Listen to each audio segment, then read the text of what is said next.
Buenos días a todos los oyentes de Radio María. Continuamos con nuestra exposición del Catecismo de la Iglesia Católica y lo hacemos hoy en este subcapítulo que tiene como título Jesús y la Ley. Son los números que van del 577 al 582. Jesús y la Ley, la relación que Jesús tuvo con la Ley. Lo primero que tenemos que decir es, tal y como dice el primer punto, que en el comienzo del Sermón de la Montaña, el Sermón de la Montaña que está recogido en el capítulo 5 de San Mateo y se considera, ¿no?, dentro del cual está el Sermón de las Bienaventuranzas, se considera como la columna vertebral de la predicación de Jesucristo. Pues bien, en ese comienzo de ese sermón Jesús hace una advertencia solemne, presentando la ley dada por Dios en el Sinaí como la primera alianza. Es decir, aquí ha habido dos alianzas. La alianza que Dios hizo con Israel en el Sinaí y una nueva alianza, la alianza que Dios va a hacer con el mundo en Jesucristo. La primera alianza tuvo una ley, que fue la ley de Moisés, y la segunda alianza tiene una ley escrita no en piedra, sino en un corazón, que es la de Jesucristo. Dos alianzas y dos leyes. Ahora bien, una no deroga a la otra, y por eso dice así Mateo 5, versículos del 17 al 19.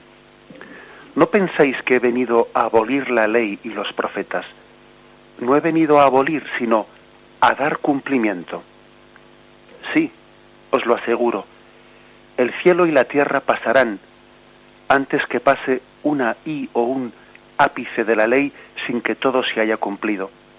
Por tanto, el que quebrante uno de estos mandamientos menores y así lo enseña a los hombres, será el menor en el reino de los cielos. En cambio, el que los observe y los enseñe, será grande en el reino de los cielos. Es decir, antes de hablar de perfeccionamientos, o antes de hablar incluso de las matizaciones que Jesús hizo a la ley del Antiguo Testamento, hay que decir que antes que nada, Jesús se presenta como el perfecto cumplidor de la ley. Dentro de los planes de Dios, el perfecto cumplidor de la ley de Moisés es Jesucristo. Es más, Él es el nuevo Moisés. Él es el que ha tenido el perfecto celo en el cumplimiento de la ley. Él es el que ha podido morir diciendo: todo está cumplido. Mi alimento es hacer la voluntad de mi Padre. La ley de Dios es el alimento de Jesucristo. Entendamos pues en primer lugar esta expresión, que es básica. Jesús es el perfecto cumplidor de la ley de Dios. Es más, Él se convierte en la nueva ley. Dicho esto, que creo que es algo básico y algo fundamental, damos un paso más, y es que a la hora de presentarse ante el pueblo de Israel, a la hora de que seamos conscientes de qué conciencia tenía Jesucristo de ser el Hijo de Dios, pues es importantísimo que nos demos cuenta cuál era su actitud frente a la ley. Ya que la ley era el don supremo de Dios al pueblo de Israel, la ley se identifica con el mismo Dios, hasta el punto de que nadie podría atreverse a tocarla o a reformarla. La actitud de Jesús frente a la ley no se puede entender desde la actitud de alguien que busca libertad e independencia. En absoluto, Jesús no busca libertad e independencia de la ley. Él está perfectamente sometido a la voluntad del Padre. Sino la actitud de Jesús ante la ley hay que entenderla desde la conciencia que Jesús mismo tiene de su autoridad única. Jesús está revestido de la autoridad de Dios. Y si Jesús hace precisiones, interpretaciones, incluso correcciones de la ley del Antiguo Testamento, no es buscando una libertad, una independencia o verse libre para una mayor autonomía de la ley. No, sino está buscando la correcta interpretación que Dios mismo da a esa ley. Veamos su conducta. En primer lugar, es muy importante entender una distinción, que a nosotros, pues que somos muy desconocedores, ¿no?, del mundo del Antiguo Testamento, nos resulta un poco extraña. Pero Jesús distingue claramente entre la ley escrita de Moisés, lo que es la Torá, la ley escrita de Moisés, y las tradiciones orales que los escribas han ido haciendo en torno a los comentarios que han hecho de la ley de Moisés. Esta se llama la halaká. La halaká es la interpretación oral de los escribas, y la Torá. La Torá es la ley escrita por Moisés. A la primera Jesús pues le da mucha mayor importancia porque es la ley, es la palabra de Dios escrita. Sin embargo, a la halaká, pues Jesús le llama tradiciones de los hombres. E incluso Jesús reprocha que dejando el precepto de Dios, a veces el pueblo de Israel se aferra a las tradiciones de los hombres. Esto lo dice Jesús a propósito de las innumerables prescripciones de pureza. Pero además Jesús observa que los fariseos interpretan mal el mandato de Moisés, privándolo de su propio sentido, por medio de una casuística que les permite aplicarlo en el propio beneficio. Por ejemplo, dice Jesús en Marcos 7, 9, 12. «Qué bien violáis el mandato de Dios para conservar vuestra tradición, porque Moisés dijo, honra a tu padre y a tu madre, y el que maldiga a su padre o a su madre morirá». Esto es la Torá, lo que está escrito en la ley. Pero vosotros decís, y esto es la halaká, las tradiciones vuestras, si uno dice a su padre o a su madre, declaro corbán, es decir, ofrenda, todo aquello con que yo pudiera ayudarte, ya no le dejáis hacer nada por su padre o por su madre, anulando así la palabra de Dios por vuestra tradición que os habéis transmitido, y hacéis cosas semejantes a estas. Es decir, la Torá, la ley escrita, era la que decía que había que honrar padre y madre, es la ley de Moisés. Y en la halaká, en esa tradición de los hombres, en esa especie de prescripciones que con el paso de los tiempos los escribas habían ido añadiendo, Jesús pone este caso concreto, habían puesto una tradición en la que cuando alguien daba al templo pues sus bienes, entonces no estaba ya obligado a ayudar a sus padres, porque se los había ofrecido al templo en vez de a sus padres y estaba por lo tanto dispensado de ese mandamiento de honrar padre y madre. Y Jesús reprocha eso. Le dice, la tradición de los hombres la habéis puesto por encima de la ley de Dios. Otro tanto ocurre con las disposiciones en torno al descanso sabático. Jesús no solo toleró que sus discípulos arrancaran espigas en sábado, lo tenéis en Marcos 2, versículos 23 y siguientes, sino que él mismo curó repetidas veces en sábado, haciendo de ello pues un auténtico escándalo. ¿Cómo es que este cura en sábado?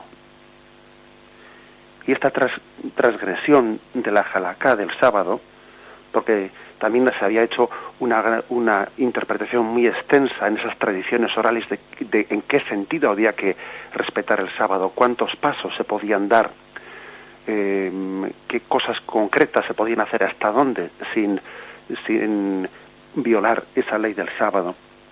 Pues bien, hay que decir que la razón decisiva y terminante para que Jesús rechace esa interpretación rigorista, ¿no?, rigorista del sábado, la tenemos en Marcos 3:4. ¿Cuál es? Pues sencillamente esta, vamos a leerlo. Marcos 3:4 nos dice: ¿es lícito en sábado hacer el bien en vez del mal? ¿Salvar la vida en vez de destruirla? Eso le responde a quienes les reprochan. Les reprocha a Jesús el haber curado el sábado. Es decir, la razón última por la que el hombre no está sujeto, ¿no?, a ese cumplimiento escrupuloso, a ese cumplimiento legalista del sábado, es porque el precepto supremo es hacer el bien.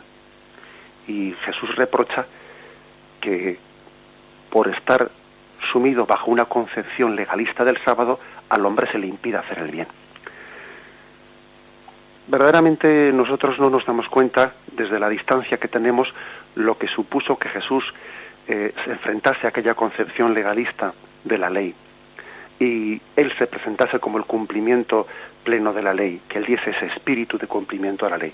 No somos conscientes de ello. A veces, cuando hoy en día viajamos a Tierra Santa, permitiendo contaros una anécdota, cuando viajamos a Tierra Santa hemos podido ser testigos de lo que es esa concepción. Recuerdo en unos viajes a Tierra Santa habernos alojado el grupo en un hotel judío, y haber coincidido en ese hotel en el Sabbat, en el día del descanso. Y hubo un número bastante considerable de matrimonios, los judíos ortodoxos, pues se alojaban con nosotros ese día del Sabbat. Habían acudido al hotel para no tener que trabajar y para tener un descanso pleno en ese hotel. Y recuerdo algunas anécdotas de ese día. Por ejemplo, que los ascensores ese día subían y bajaban parándose y abriéndose automáticamente en cada piso, porque el hotel los programaba de esa forma para que nadie tuviese que hacer el trabajo de pulsar el botón del ascensor pues del piso tercero o cuarto, sino que los ascensores subían y bajaban abriéndose en cada piso automáticamente. O también recuerdo la anécdota de haber bajado por la mañana temprano y ver que el televisor del salón, de la sala de estar, estaba dado media vuelta, puesto contra la pared, y le pregunté al director del hotel que estaba allí presente, pues cómo es que habían dado la vuelta al televisor. Era el Shabbat, el día del descanso, y por lo tanto el televisor ese día no se encendía.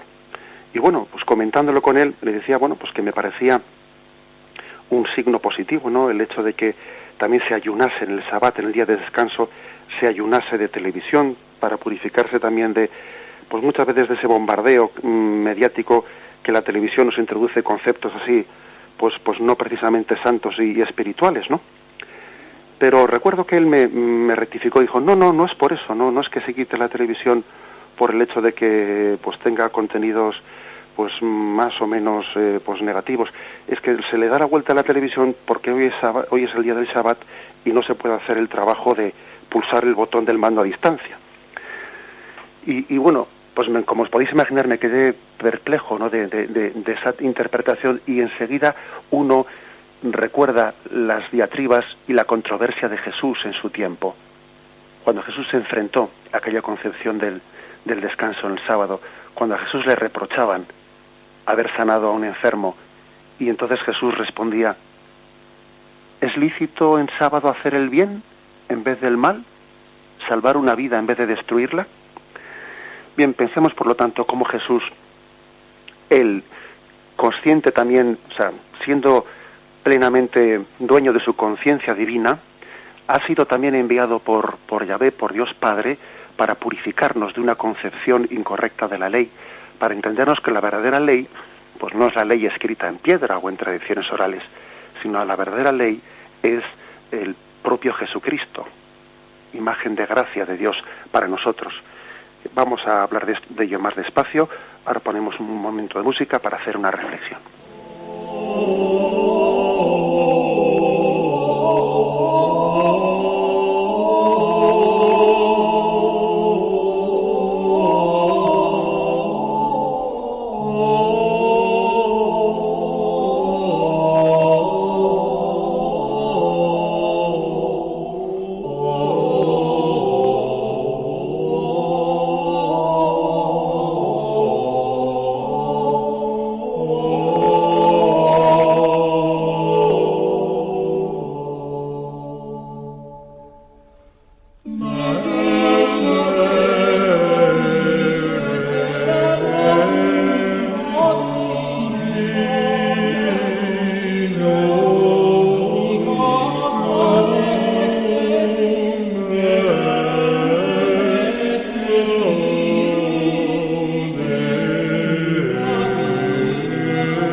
Hay pues una distinción por parte de Jesús entre la ley escrita de Moisés, la Torá, y la tradición oral de los escribas, que es la Halaká.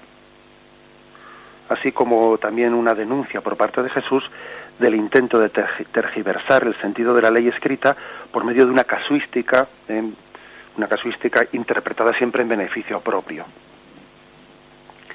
Pero la actitud de Jesús va todavía más allá. Jesús no solo critica pues esa tradición oral de los escribas que pretendía ponerse por encima de la ley de Moisés, no solo critica esa halaká, sino que también llega a purificar o a derogar cierta parte de la ley escrita. Por ejemplo, hasta el punto de suprimir la ley del repudio que Moisés había permitido, dada por Moisés. En Deuteronomio capítulo 24 vemos cómo Moisés permitió el repudio del hombre hacia la mujer en distintas circunstancias. Sin embargo, Jesús dice, por vuestra dureza de corazón permitió Moisés el repudio, pero en un principio no era así. Dios los quiso hombre y mujer, unidos para siempre. Por lo tanto, lo que Dios ha unido, que no lo separe el hombre. Estas palabras de Jesús están revestidas de autoridad, porque Él está con ello afirmando claramente que la ley de Moisés, por lo menos en ese punto, era una ley transitoria. Transitoria porque estaba, de alguna manera, dispensando pues la ley de la indisolubilidad del matrimonio, parcialmente, por lo menos, por la incapacidad del hombre de poderla cumplir, porque no tenía la gracia de Cristo todavía. Yahvé, pedagogo y misericordioso con su pueblo, es consciente de que a veces los preceptos y la voluntad de Dios son incumplibles sin la gracia de Cristo. Y hasta que Cristo llegó, pues una parte importante de esa gracia, de esa voluntad de Dios, pues era incumplible para el hombre. Y por ello, Moisés había establecido en el plan de Dios de una forma transitoria, pues esa especie de dispensa de la indisolubilidad del matrimonio. Pero Jesús vuelve a la voluntad primera de Dios, porque ahora ya tenemos no solo la ley, sino la gracia de Cristo. Explicaremos esto un poco más despacio. Pero tenemos también la gracia de Cristo, y por eso Jesús deroga esa ley del repudio que que Moisés había establecido. ¿Qué reacción pudo tener pues unas palabras llenas de tanta autoridad por parte de Jesús? No nos es difícil de imaginar. Jesús se estaba poniendo por encima de la Torá, se estaba poniendo por encima de Moisés. Jesús estaba interpretando a Moisés. ¿Quién puede interpretar a Moisés, que era el máximo profeta? Bueno, pues verdaderamente solamente Dios mismo. Fijaros hasta qué punto es esto así. Dice, incluso cuando, dice una tradición del Antiguo Testamento, incluso cuando alguien diga, la Torá es de Dios, con la excepción de tal o cual verso, no pronunciado por Dios sino por Moisés en sus propios labios, hay que afirmar de él que ha menospreciado la palabra de Yahvé. Es decir, le podían acusar a Jesús de haber menospreciado la palabra de Yahvé por haberse atrevido a corregir o haberse atrevido a decir que aquello que dijo Moisés era transitorio y que ahora él venía a dar pues lo que iba a ser pues la ley eterna del amor indisoluble en el matrimonio. Asimismo, Jesús anula la misma ley de Moisés sobre el tema de la pureza, con esta expresión suya: nada hay fuera del hombre que entrando en él pueda hacerlo impuro, sino lo que sale del hombre es lo que hace impuro al hombre. En toda la transcripción judaica, incluso también en la Torá, en el libro del Levítico, se había desarrollado pues toda una especie de prescripciones de pureza e impureza. No me refiero en el sentido ya sexual de la palabra, sino en el sentido de todo lo que podía ser la suciedad, el alimento, como fuente de impureza para el hombre. Pues bien, Jesús, de una manera muy clara y muy rotunda, viene a decir que no es impuro lo que entra de fuera al hombre, no es impuro determinado alimento. Fijaros lo que es para el mundo judío. Para el mundo judío, pues el cerdo, un animal que entiende como radicalmente impuro. Fijaros lo que es hoy mismo, incluso todavía en el Israel secularizado, curiosamente, porque existe también un Israel secularizado, un Israel que es muy seguidor de las tradiciones judías, pero no tiene esa fe. Incluso el Israel secularizado, que come cerdo, ¿no? curiosamente lo hace compatible con ciertos cumplimientos legalistas increíbles.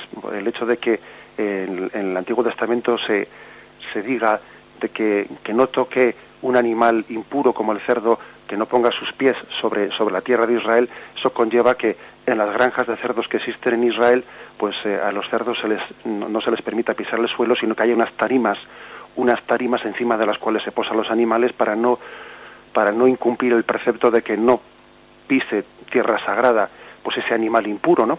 Incluso la parte del pueblo de Israel que está secularizada y que no tiene esa fe del Antiguo Testamento, pues hace esta especie de podríamos decir, de casuísticas, ¿no? O de trampas casuísticas, de decir, bueno, pues hemos comido cerdo, pero el cerdo no ha pisado el suelo de Israel, sino que estuvo puesto encima de una tarima a la granja, curiosamente, ¿no?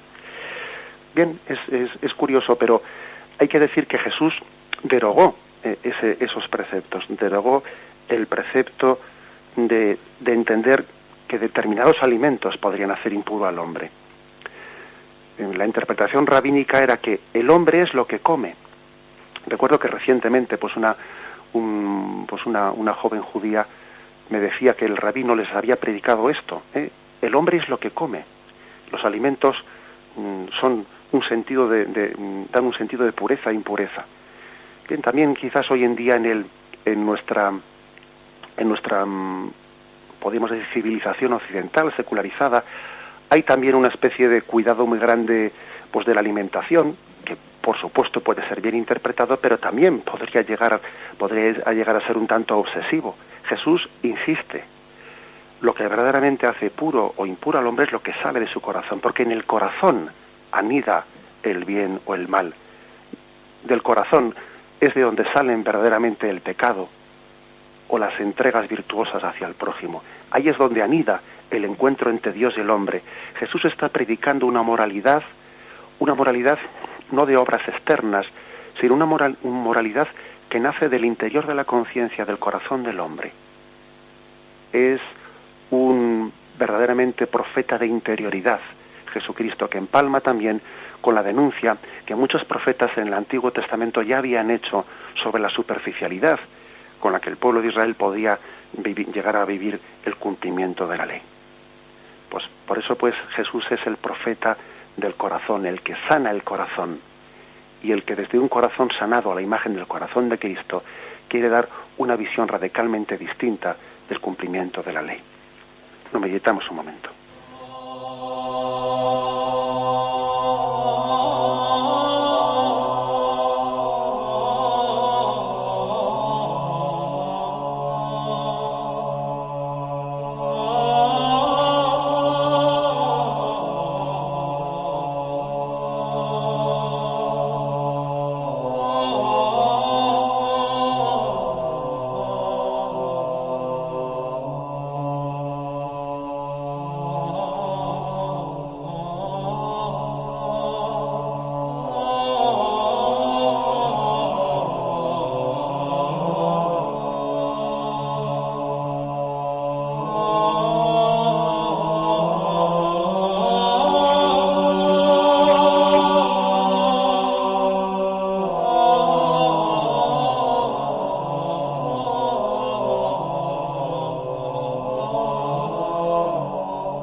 En definitiva, más que la cuestión cuantitativa de cuántas leyes del Antiguo Testamento Jesús derogó o rectificó, más que una cuestión cuantitativa, lo que Jesús revoluciona es el enfoque cualitativo del cumplimiento de la ley. Jesús, en sus múltiples disputas con los fariseos y escribas, critica una especie de legalismo formal, así como su teología del mérito. Vamos a intentar explicar esto.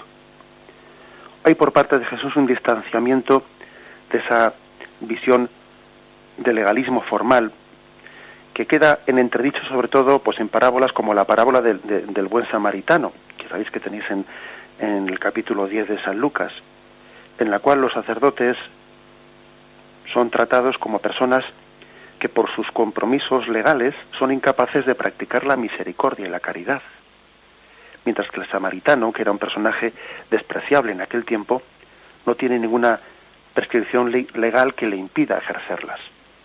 Resulta que aquel levita, etcétera, que pasaban junto allí tenían una especie de prescripciones legales que les impedían pararse y socorrer a aquel hombre que había sido agredido. Y sin embargo el samaritano era un hombre que, como estaba fuera de ese pueblo elegido, bueno, pues como carecía de esas prescripciones legales, pues él se podía permitir pues el lujo de practicar esa caridad. Sin duda alguna, detrás de esta parábola del buen samaritano hay una denuncia de Jesús de que os sirven unas prescripciones legales que en vez de ayudaros a practicar la caridad, os están impidiendo hacerlo. Es decir, hay una crítica, no es únicamente una cuestión cuantitativa, sino cualitativa de lo que es el espíritu de la ley. Jesús entiende que la ley tiene una letra y un espíritu. La letra de la ley, bueno, pues en cada ley habrá una letra distinta, ¿no? Pero el espíritu que debe de informar toda ley es el amor. Y la letra sin el espíritu mata. También el espíritu necesitará una letra, ¿no?, para expresarse y para concretarse. Pero quizás esta sea un poco la conclusión. Jesús dio un espíritu a la ley, el espíritu del amor. La ley está al servicio del amor al prójimo y el amor a Dios. Es como el alma y el cuerpo. Un cuerpo sin alma está muerto. Por eso una ley sin el amor como fin y como motor está muerta. La ley sin el espíritu está muerta. Esta es quizás la aportación principal de Jesús. Añadamos a esto la crítica que Jesús hace a la teología del mérito de los fariseos. Por ejemplo, en la parábola famosa del hijo pródigo, la imagen de ese hijo mayor es una figura que representa esa teología farisaica del mérito. Él se consideraba con méritos. A mí nunca me has dado un cabrito para comer con mis amigos. Yo tengo más mérito que mi hermano. Aquí he estado yo quieto. Él tiene una incapacidad para comprender la misericordia de Dios. Él piensa que el haber permanecido él en la casa de su padre es sencillamente un mérito suyo, y no le parece que sea una gracia de su padre, un regalo de su padre, el que él pueda estar en casa. No, él lo siente como un mérito. Por eso no entiende cómo el padre puede amar con esa misericordia pues a un hijo que, entre comillas, no ha tenido mérito de estar aguantando como él en casa. Bien, por lo tanto, en la crítica por debajo, ¿no?, en el fondo de esa crítica que Jesús hace a la concepción pues farisaica de la ley, también hay una crítica al concepto de mérito, porque eso verdaderamente lo condiciona todo, lo condiciona. Parece que los fariseos tienen una concepción en la que el que aguanta el yugo de la ley, el que aguanta ese yugo tiene mérito, mientras que Jesús entiende la ley no es un yugo que tú tengas que aguantar, la ley es una gracia de Dios que te libera. Y la ley se vive como un regalo de Dios que por la gracia me es dado cumplir. Fijaros pues que hay dos concepciones bien distintas, ¿no?, y que Jesús viene a purificarla.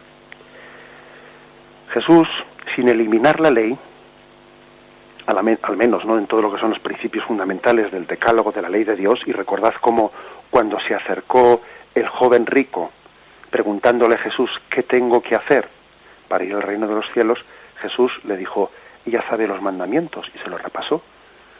Y empezó uno por uno a decir, no, pues ama, respeta los bienes, no mates, etcétera, etcétera. Es decir, Jesús le ratificó ante el joven rico, ratificó los mandamientos de Moisés. Los mandamientos de Moisés quedaron plenamente asumidos por Jesucristo.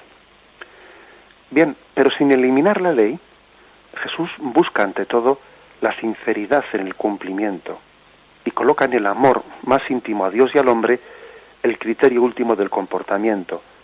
De modo que cuando la ley sirva de pretexto para no amar a Dios como un niño o al prójimo como a sí mismo, el cumplimiento de la ley está fuera de lugar. Porque es que la cuestión está en que se puede cumplir la ley y no entregarse ni a Dios ni a los hombres. Ojo que eso es posible. Es posible que alguien cumpla la letra de la ley, la letra, sin vivir el espíritu. En este sentido hemos de comprender muchos de los mandatos de Jesús, cuando él dice, hasta ahora se os ha dicho, pero Jesús se atreve a decir, pero yo os digo, hasta ahora se os ha dicho, no matarás, pero quien odia a su hermano en su corazón y ya está matándole. Hasta ahora se os ha dicho, no tomes la mujer del prójimo, pero quien desea a la mujer del prójimo ya está pecando con ella. Es decir, a Jesús no le basta una concepción de la ley exteriorista, sino que él quiere vivir el espíritu de la ley. Porque puede ocurrir que el cumplimiento de la letra no vaya acompañado del cumplimiento del espíritu. No vale amar al prójimo y odiando al enemigo. No, Jesús quiere que haya una transformación del corazón. A veces, por desgracia, ¿no? Pues tenemos que decir que nosotros hemos construido una moral en la que uno dice, bueno, y esto es pecado. Y esto es pecado, ¿no? Y uno dice, qué mal, por qué mal camino vamos cuando hacemos ese tipo de preguntas, ¿no? Cuando uno va a un sacerdote y la pregunta es, tal es pecado, hombre, también quiero entender que también esa pregunta se puede hacer bien, y es una pregunta legítima para entender, pues, dónde está el bien y el mal. Pero cuando nuestra forma de acercamiento a Dios es esa, tenemos un gran peligro de estar intentando cumplir la letra de la ley sin cumplir el espíritu de la ley. Nosotros, más que hacer la pregunta de esto es pecado, puedo hacer esto sin pecar, más bien la pregunta es, ¿esto le agrada al corazón del Señor? ¿Al Señor le agrada esto? Qué distinto, ¿verdad? Es hacer la pregunta de una forma o la otra. ¿Puedo hacer esto sin pecar? O preguntar, ¿esto le agrada al corazón del Señor? No se trata únicamente, pues, de cumplir una letra, sino hemos de avanzar en el cumplimiento del espíritu. No es, pues, que Jesucristo suprima la ley, sino que la amplía en su universalismo, la perfecciona en sus intenciones y sobre todo exige que el hombre obre como consecuencia de su filiación divina. Para nosotros la moral no es el cumplimiento de una serie de preceptos, sino que es el obrar lógico de los hijos de Dios. Un cristiano obra como hijo, según la santidad misma de Dios. Por ello, la lógica de las bienaventuranzas va más allá de la lógica de la ley, ¿no? Y responde a una limpieza de corazón, que solo como don recibimos de Dios. El que quiera saber cuál es el espíritu de la ley del Antiguo Testamento que Jesús quiso dar, ¿no? Pues que vea las bienaventuranzas. Y las bienaventuranzas son el corazón de la ley. Quien vive la ley desde las bienaventuranzas entiende lo que Jesús quiso decir.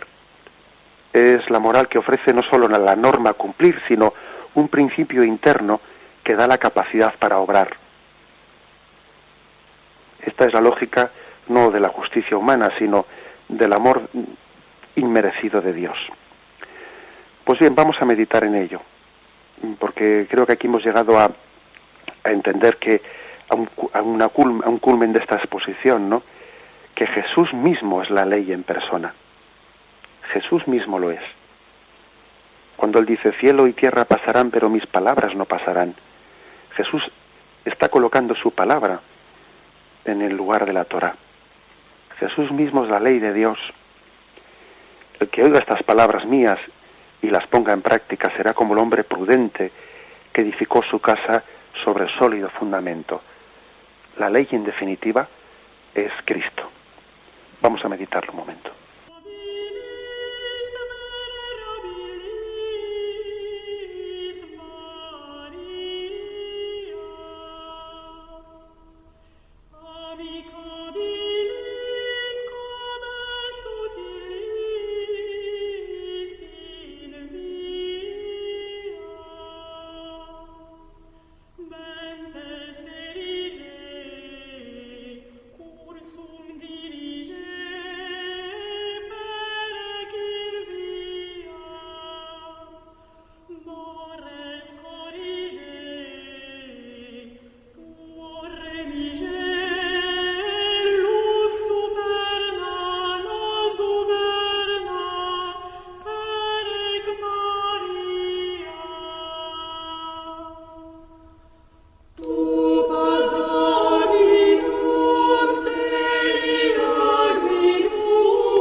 La relación entre Jesús y la ley, pues para entenderla profundamente, quizás deba de ser completada por lo que podemos también desprender de los escritos de San Pablo. San Pablo, en sus cartas, desarrolla mucho pues la concepción cristiana de la ley. Él había tenido bastantes controversias, especialmente en Galacia, con oponentes judio-cristianos que le criticaban porque decían que San Pablo no respetaba la ley. Cuando San Pablo se decidió pues el bautizar a los gentiles sin hacerles cumplir las prescripciones pues de la circuncisión y otras muchas prescripciones legales del Antiguo Testamento, fue objeto de una fuerte crítica, y eso pues originó una controversia importante, ¿no?, dentro de la Iglesia primitiva. Hasta qué punto los bautizados tenían o no obligación de cumplir ciertas prescripciones del Antiguo Testamento. Y finalmente pues todos sabemos qué es lo que determinó la Iglesia. Pero bien, la afirmación clave de San Pablo es que el hombre no es justificado sino por la fe en Cristo y no tanto por las obras de la ley. Esa es la afirmación de Gálatas 2:16 y Romanos 3:28. Nos justifica la fe en Jesucristo, no las obras de la ley. Se está enfrentando Pablo con una falsa representación, ¿no?, pues de lo que es la economía de la salvación, según la cual el hombre merecía su propia justificación por la observancia de la ley, siendo así que en realidad somos justificados gratuitamente por el sacrificio redentor de Jesucristo. Esta es la clave. Tampoco nos serviría a nosotros un cumplimiento legal de unas prescripciones. Tampoco nos serviría no haber roto un plato en la vida, no haber roto ni un solo plato en la vida, que ya sabemos que por otra parte es imposible porque todos somos pecadores. Pero imaginémonos un imposible. Imaginémonos pues que fuésemos absolutamente inocentes de incluso de pecados veniales, ¿no? Hay que decir que la salvación eterna, el don del cielo, es algo totalmente desproporcionado con nuestros supuestos méritos. Es un puro regalo gratuito del sacrificio redentor de Jesucristo, puesto que todos hemos nacido en pecado. Y además es algo desproporcionado con nuestras obras buenas o malas. Hay que afirmar, por lo tanto, que San Pablo remarca que la ley, como siendo un privilegio de Israel, es impotente para salvar al hombre carnal. Que el hombre carnal está vendido al poder del pecado. Que incluso, dice San Pablo, en realidad la ley no hace sino dar conocimiento del bien y del mal, con lo cual todavía hace que tengamos más culpa, porque claro, la ley nos hace conscientes de que estamos pecando. Y entonces uno no puede sustraerse y no puede justificar, es que no lo sabía, no puede justificar la ignorancia. Y dice Pablo, en este sentido, la ley es una maldición. Es una maldición porque, bueno, todavía no podría ni justificarme, en el sentido de que nos hace más conscientes del mal. Pues bien, esa ley en cuanto a maldición, porque es una especie de... La ley en el Antiguo Testamento remarcaba la incapacidad que tenía el hombre, ¿no?, de cumplir los preceptos de Dios. Era maldición en el sentido de que nos dejaba convictos y condenados. Porque claro, dejaba nuestras malas obras a la luz. Esto es lo que tenías que haber hecho, y la ley deja las claras que no las has cumplido. Luego, ante Dios, pues eres un maldito, ¿no? Eso es lo que dice Pablo. La ley en sí sola es maldición. Y Cristo es la gracia, que ha tomado sobre sí esa maldición para liberarnos.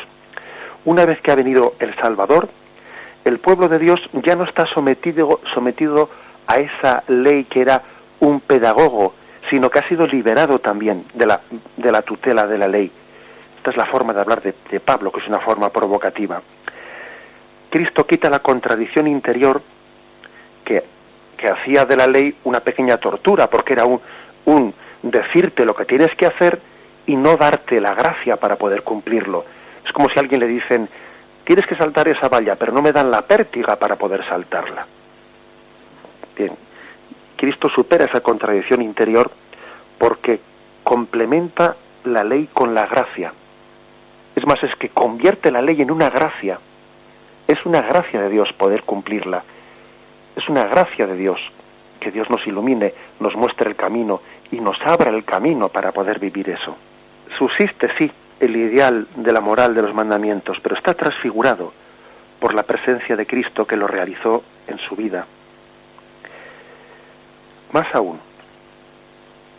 podemos llegar a decir que el Espíritu de Dios graba en nuestros corazones la ley, cuando derrama en ellos la caridad. La ley ya no está escrita en unas tablas, la ley está escrita en nuestro corazón. Su puesta en práctica es el fruto normal del Espíritu. El Espíritu nos ilumina, nos susurra para que pongamos en práctica esa ley que está escrita en nuestro corazón, al mismo tiempo también que está predicada por la Iglesia y está recordada por Jesús en sus santos evangelios, especialmente, ¿no?, en ese sermón de la montaña. Bien, llegamos aquí al culmen de esta exposición. Os invito a todos los que queráis a participar con vuestras preguntas o dudas o sugerencias llamando al teléfono 917 107 700 917 107 700. Vamos a poner un poco de música y esperamos vuestras llamadas.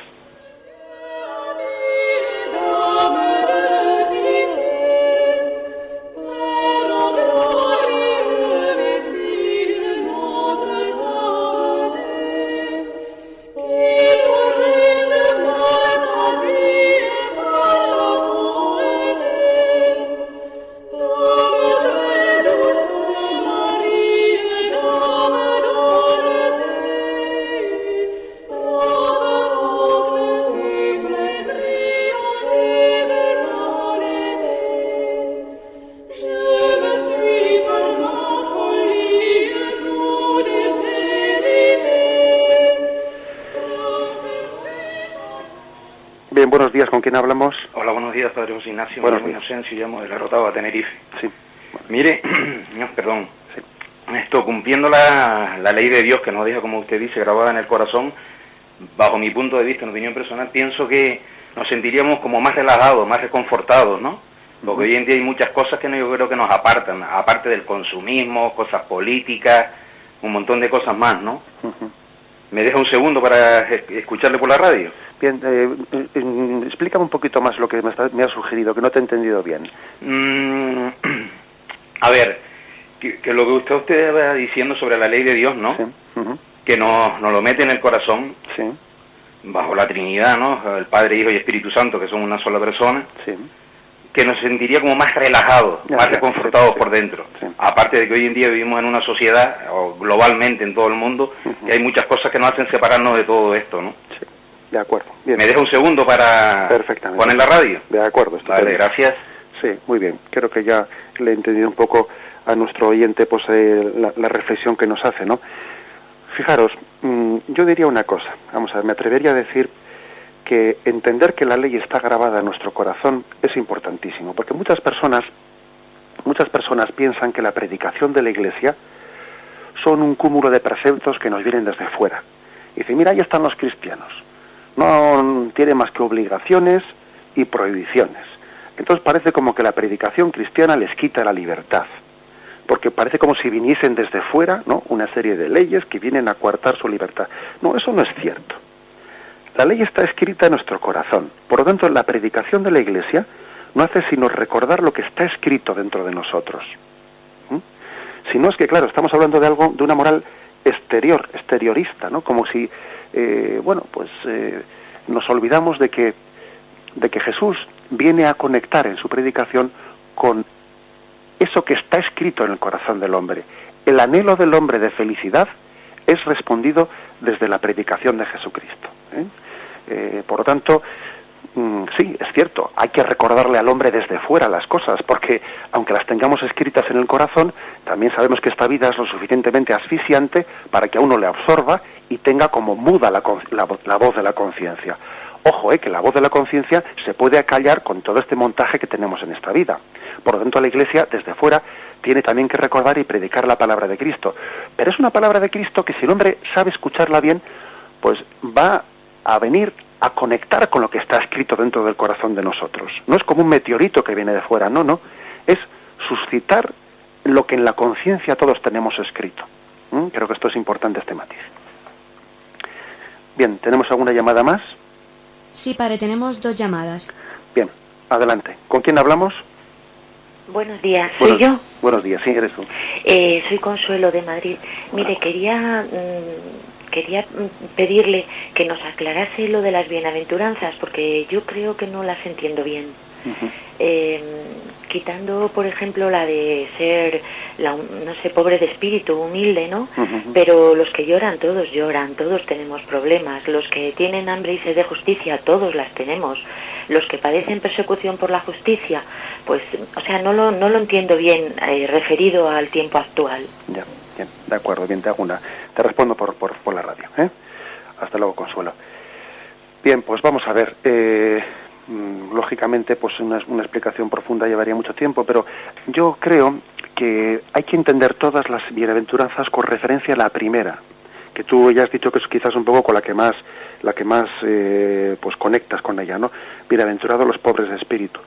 Evidentemente el resto de las bienaventuranzas, bienaventurados los que lloran, bienaventurados los perseguidos, etcétera, etcétera. Bien, todas esas bienaventuranzas son bienaventuranzas y no son en la medida en que se vivan con esa pobreza de espíritu, porque una persona puede llorar pues por absoluto amor propio, por la no aceptación de la voluntad de Dios, por ejemplo. Entonces ese llorar será materialmente pues un llorar pues que no le va a santificar, sino más bien está haciendo lo contrario, ¿eh?